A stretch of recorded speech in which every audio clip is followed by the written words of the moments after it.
Om Swastiastu. Selamat malam saya ucapkan kepada Ibu dosen.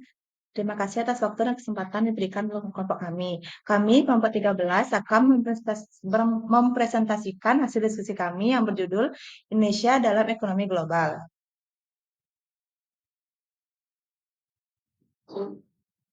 Baik, sini saya akan memperkenalkan anggota kelompok kami. Yang pertama ada Desi Widiasari dengan NIM 230201479 dan saya sendiri Febrianti dengan NIM 230201478 dan Cynthia Oktaviana dengan NIM 230201475. Baik, materi pertama yaitu Indonesia dalam perdagangan internasional. Definisi perdagangan. Perdagangan adalah segala bentuk kegiatan menjual dan membeli barang atau jasa di suatu tempat yang di sana terjadi keseimbangan antara kurva permintaan dalam penawaran dengan penawaran pada satu titik yang biasa dikenal dengan nama titik equilibrium. Sedangkan internasional berarti dunia yang luas dan global, bukan parsial ataupun satu kawasan tertentu. Next. Baik, peran Indonesia dalam perdagangan internasional. Berperan dalam kerjasama ekonomi dengan negara lain, seperti sebagai pelapor dan pendiri organisasi kerjasama antar beberapa negara atau yang dikenal dengan sebutan AFTA, ASEAN Free Trade Area. Tujuan didirikan AFTA sendiri adalah untuk menjadikan kawasan ASEAN sebagai suatu tempat atau wadah sebagai sumber produksi yang produktif. Anggota AFTA antara lain yaitu Indonesia bersama dengan Malaysia, Brunei Darussalam, Singapura, Thailand, dan Filipina. Baik, materi selanjutnya akan dijelaskan oleh rekan saya. Eh, Baik, di sini saya akan menjelaskan mengenai pengertian globalisasi. Globalisasi menurut Ahmad Superman, globalisasi diartikan sebagai suatu proses yang menjadikan sesuatu sebagai ciri khas masyarakat di dunia tanpa ada batas wilayah. Yang kedua ada globalisasi ekonomi, suatu proses atau keadaan ekonomi yang bersifat global mengalami perubahan kegiatan perekonomian yang lebih terbuka. Adapun dampak positif dari globalisasi yaitu yang pertama ada menstimulus tumbuhnya perekonomian di negara tujuan yang mayoritasnya adalah negara berkembang. Yang kedua ada membuka mekanisme dan kesempatan investasi di kancah internasional. Yang ketiga ada meningkatnya pendapatan negara dan menurunnya angka kemiskinan di dunia. Terus dan yang terakhir adalah meningkatkan pendapatan per kapita.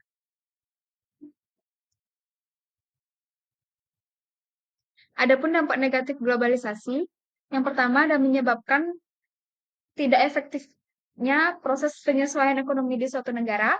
Yang kedua, ada kondisi ekonomi yang tidak stabil dan sensitif terhadap berbagai peristiwa seperti perang dan terorisme di suatu negara. Yang ketiga, ada memicunya terjadinya kerusakan lingkungan karena meningkatnya aktivitas industri dari produksi sampai konsumsi. Dan yang terakhir ada kesenjangan pendapatan antar warga negara dalam satu negara. Selanjutnya akan dijelaskan oleh rekan saya. Baik, selanjutnya saya akan membacakan materi yaitu pengaruh globalisasi ekonomi terhadap perekonomian Indonesia. Kita sebagai penduduk dunia, salah satunya Indonesia pun tak bisa menghindari dari pengaruh globalisasi ekonomi.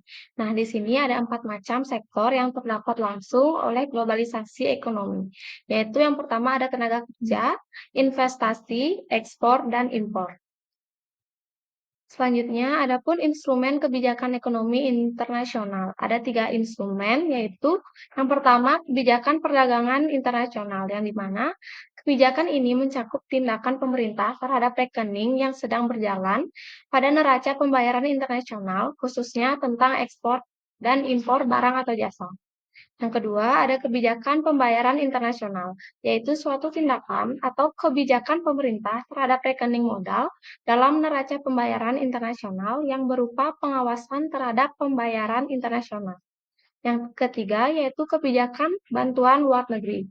yaitu tindakan atau kebijakan pemerintah yang berhubungan dengan bantuan, pinjaman, bantuan yang bertujuan untuk membantu rehabilitasi, serta pembangunan dan bantuan militer terhadap negara lain.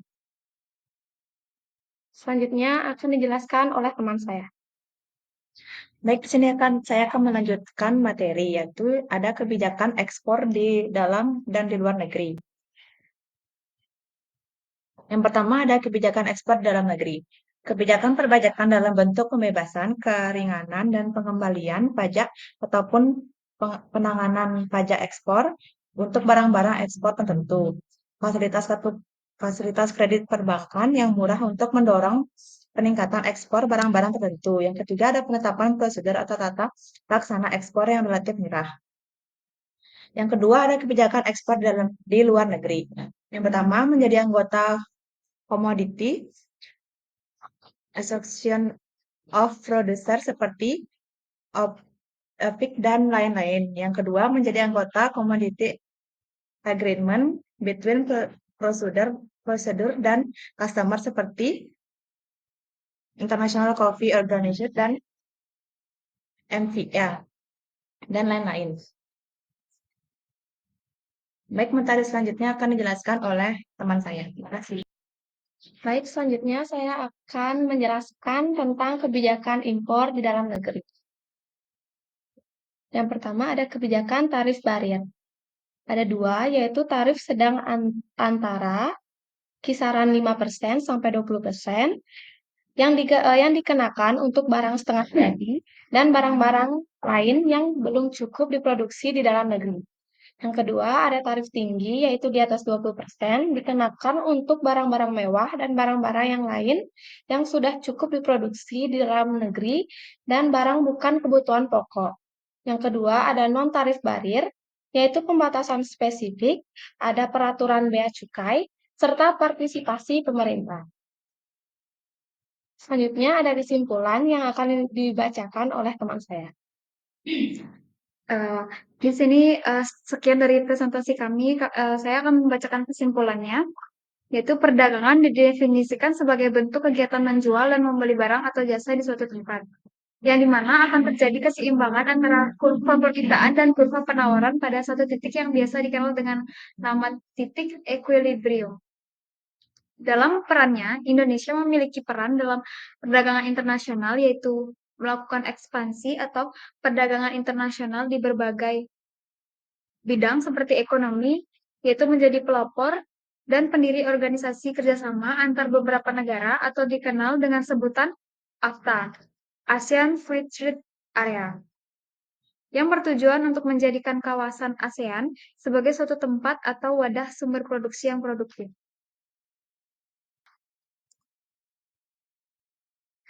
Baik, sekian dari presentasi kelompok kami. Kami minta maaf jika ada kesalahan kata dan kekurangan materi. Kami tutup dengan Param Santi. Om Santi Santi Santi Om.